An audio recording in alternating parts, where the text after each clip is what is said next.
Rasulullah dibully karena Rasulullah berdakwah sampai Rasulullah pingsan. Bagaimana menyikapi teman atau menasihati teman yang suka membuli temannya atau ngejek? Karena menurut saya ngejek itu dari bahasa sana ya, di sini nggak ada. Membuli istilahnya, menyudutkan, ngejek dan sebagainya. Karena menurut saya buliannya itu berlebihan atau kata-katanya terlalu. Barakallahu fikum. Datangi rumahnya, ingatkan dosa anak Adam itu tidak akan diampuni oleh Allah. Penting. Allah Maha Pengampun, tapi Allah tidak akan mengampuni dosa Ibnu Adam, anak Adam kepada anak Adam yang lain. Termasuk diantaranya ejekan. Dulu kita kenal istilah bercanda itu ada batasnya. Tapi hari ini orang bercanda untuk melewati batas.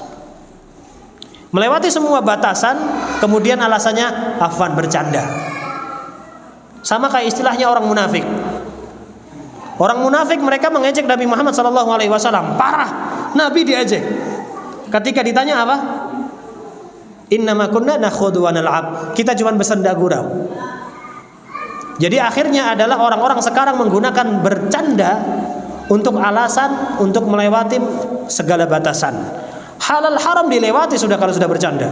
Maka dalam hal ini ingatkan, bro, dosa anak Adam kepada anak Adam yang lain tidak akan Allah ampuni. Itu mah karena intinya baperan aja.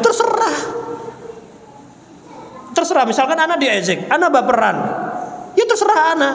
Toh yang dosa ente, kan gitu. Maka kita nasihati, bukan anak kok yang softanya berlebihan, mereka aja yang baperan. Gak peduli mereka baperan atau tidak, tapi kalau mereka sampai baper, dosanya tetap ente. Nah itu, kita perlu ingatkan seperti itu. Kenapa demikian? Kita perlu menjadi orang yang gak asik demi keselamatan saudara kita.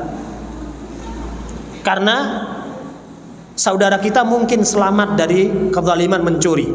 Mungkin saudara kita bukan pencuri. Mungkin saudara kita bukan pembunuh. Mungkin saudara kita bukan koruptor ya. Ya. Tapi bisa jadi saudara kita nggak selamat dari dosa bullying, dan itu mengerikan. Kata Rasulullah SAW ketika ditanya oleh Aisyah radhiyallahu taala anha, tahu perang Uhud ya? Ketika Rasulullah mengalami kekalahan pertama, Rasulullah sendiri tersakiti, Rasulullah terluka, bahkan Rasulullah pada akhir perangnya jatuh kepada lubang yang dibuat oleh musuh. Dalam kondisi tersebut Rasulullah menyaksikan pamannya yang dicintai pada waktu itu, paman satu-satunya yang Islam. Al-Abbas belum masuk Islam kan? Hamzah bin Abdul Muttalib adalah pamannya. Dalam keadaan Nabi nggak punya ayah dari kecil.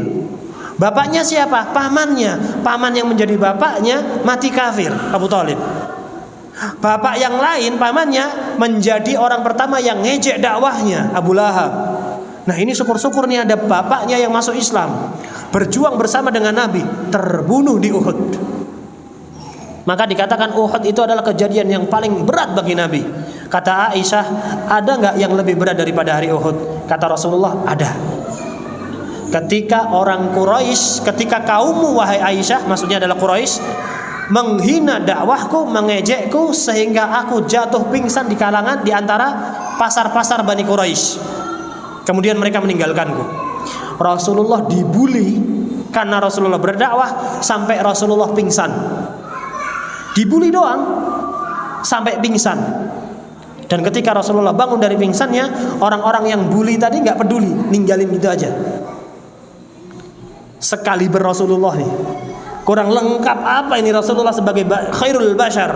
Hatinya nggak ada dengki, dari kecil udah dibersihkan oleh malaikat. Pun juga sakit hati dari bully. Rasulullah dihina, beberapa kali mau dibunuh. Ternyata kata Rasulullah, yang paling sakit hati ketika dibully. Maka dari hal ini kita perlu tekankan kepada saudara kita. Kalau Rasulullah saja sakit hati dari bully, apalagi kita? Maka hati-hati. Kalau seandainya ada dua orang yang bercanda, Kok ada yang baper? Yang salah bukan yang baper, tapi yang sok asik bercanda. Kenapa demikian? Karena faktanya kita nggak pernah butuh bercanda. Kita nggak butuh bercanda. Dunia ini sudah bercanda. Dunia ini sudah main-main. Masih diperburuk dengan bercandaan kita. Bercanda secukupnya. Secukupnya itu bukan berarti kemudian banyak dan kita asik, enggak. Tapi sedikit. Rasulullah nggak pernah tertawa terbahak-bahak. Yang sampai di tongkrongan, wah. Biasanya justru yang tertawa paling kencang, paling sakit hatinya itu. Faktanya kita nggak butuh tertawa kencang-kencang. Maka dalam hal ini ikhwah, kita harus lebih hati-hati. Terlebih dalam bersosial media. Di sosial media itu kita gampang salah paham. Berapa banyak persaudaraan yang renggang karena salah bicara di WhatsApp. Kemudian keluar dari grup. Ada yang keluar dari grup dibully lagi. Keluar dari grup baperan. Hati-hati. Maka kita perlu mengingatkan diri kita sendiri dan mengingatkan kepada saudara kita yang gampang ngejek, gampang membuli, gampang bercanda atas nama bercandaan.